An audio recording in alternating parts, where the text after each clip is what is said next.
Hey, good evening, and welcome to a show about everything. My name is John Ecay, and tonight with me is John Deecken, and we're going to talk pretty much about everything. So it should be an interesting show. Actually, I have to tell you, the concept originally came to me because I kept hearing about December 21st, 2012, and all these prophecies about the end of the world and all this other stuff, and I got interested in it. I started watching, the Discovery Network and all these shows that they have on, and but it developed into this other show because when I was introduced to John, I came to find that he's got a knowledge on so many different subjects. So we're going to talk about 2012, but we're going to talk about a lot of other stuff. So I just want to welcome you to the show, John, and Thank you. ask you if you could tell me a little bit about how you got interested in all this stuff. Well, I was always kind of interested in esoteric things and scientific extremism, you might say, if I could coin such a term in this time that we live in. But I was interested in all nature of things, as a lot of our generation was back in the 60s and 70s when I was a boy. And we heard even then about Halley's Comet on its way in the 80s, to be followed by the Nostradamus prophecies coming true in the 90s, and we were told that then if that didn't destroy the world, the Mayans had the final coup de grace 12 years later. And I've been looking forward to this for a while. Well, before we jump into the topics, I just want to tell the viewers at home that this show, you're going to be able to call into the show later, like you will on some of our other live shows. We'll post our number, and but we're tying in some new technologies that we haven't used here at the studio yet. If you have Gmail and Google, you can go to Google Chat, and we can video chat with you. So if you have something you want to contribute to the show, and if you have some videos maybe on your YouTube page that you want us to take a look at, you can communicate with us through video chat.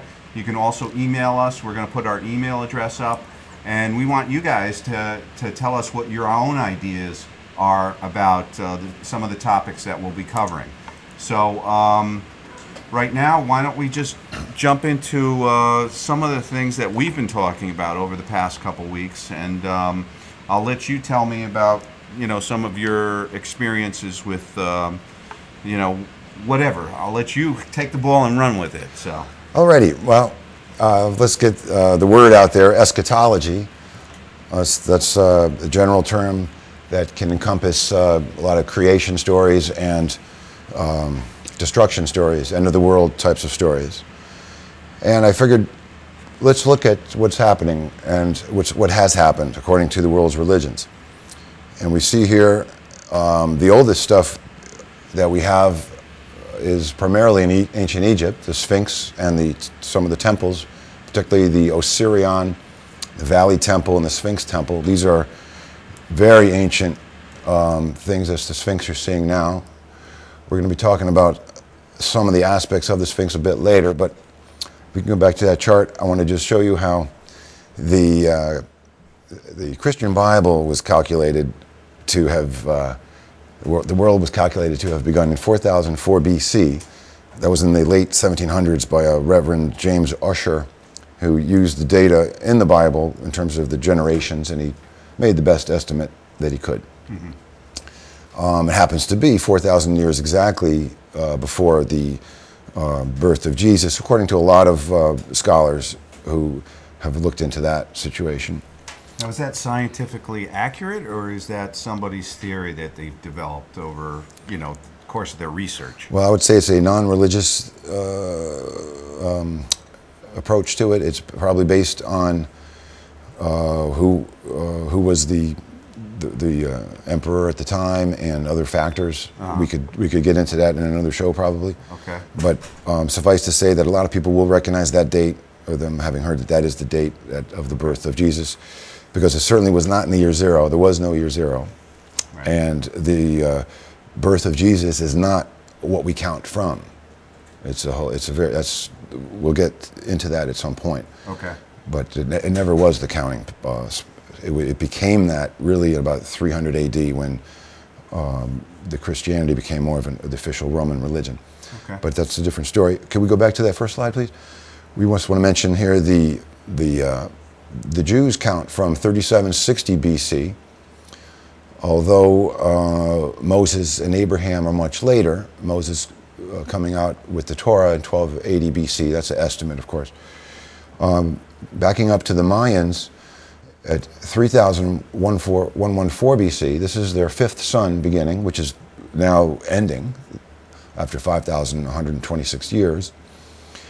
And it's a coincidence that very close to that is the beginning of the world for the Hindu people.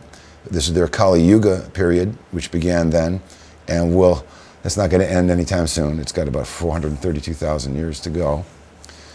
So there's I was basically looking for coincidences or other alignments of the data here, and I really wasn't finding much other than the closeness of some of these dates. And you'll see Egyptian, the first dynasty begins counting in 2781, followed shortly thereafter by the Chinese dynasty. Now there's a big gap, and we get some of the more modern activity. And of course, if we could get into the past the time of Jesus, we have Muhammad there, and the next relevant date as far as the Mayan story goes is 1519. A lot of us have heard of that with the story of Montezuma knowing of the prophecy that Quetzalcoatl, there was a living Quetzalcoatl who lived in about 900 AD, who I don't know enough about it to say whether he was the embodiment of God in a sense that Jesus was for the Christians, but let's just say that Quetzalcoatl is very ancient, but there was a fellow using that name who was their leader at shortly a few hundred years before the arrival of the Spanish. I looked into it, and if anyone else has better information on this, please call us in and let us know, but from what I could tell, there's very little evidence that the prediction was made for the exact day of Cortez's arrival, and that really was the only amazing prophecy in any of the stuff that I've looked at. If that would have been true, that's a miraculous, excellent guess, and so that would be one prophecy that came true. But from what I read, it seems to be it was only that year that Quetzalcoatl was to return, and Cortez returned instead and destroyed but they were ready for destruction, so that's another story too.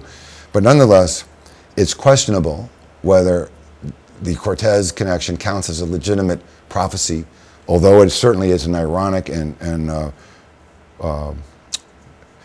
very kind of a negative connection. Nonetheless, we go on, and incidentally, at that time, there was the Aztec. You might be wondering how the Aztecs get involved in this. The Mayans had waned by then and kind of shut down. The Aztec power was much greater at the time of Cortez. Here we see the Aztec sunstone. It's not a Mayan calendar. And I've seen this on the web as Mayan. It's not. Right. But it is interchangeable. What we're seeing now is this is the Mayan. Before we get to that, though, I want to mention the harmonic convergence. If we can go back to the timeline, yeah. 1987, we might wonder, how did that come about? That was supposedly during the Aztec time in 1519. That was the end of the 13th, 13 chunks of 52 years. We'll get into the math shortly, but it was that event of 1519 was followed by 9 with what is called hells, which are 52-year units, 468 years total. That brings you to 1987. So when the fellows who made the harmonic convergence, Jose Arguelles, I guess Terence McKenna was involved in some of that, and a lot of the New Age people, it was nice that they were into it, but they really kind of just, from what I've read, kind of just put that together and took a lot of creative license with all of that material. Yeah, did they draw any of their information from the writings of the Aztec or the Mayan? Yes, I think he's well read on the Mayan material. He definitely knows the calendar very well. but there is a lot of holes in all of that research, and it's wonderful to fill those holes with our own ideas. And I'm not saying their ideas are unsound. I'm just saying that a lot of them are just not true. Right. And I just wanted to touch on a couple of those. Incidentally, the reason 2012 is significant is that it's the end of the cycle of time known as a Baktun. And this is the 13th Baktun out of 20, so we've got a ways to go. And the date December 21st, 2012 corresponds to their calendar. It would be called, just want to say this for y'all, 4 Ahwa 3 Kanken. Now, before you go ahead, I just want to ask you one question. What is a Baktun? Is that like a measurement, like a year or a century? It's a chunk of time that's 5,126 years long, and that we get 5,126 from some math involving these three calendars that we're going to talk about here. The Mayan calendar consists of the you've seen this probably a lot on TV or the web, these three gears, and there might be a fourth gear sometimes put in there.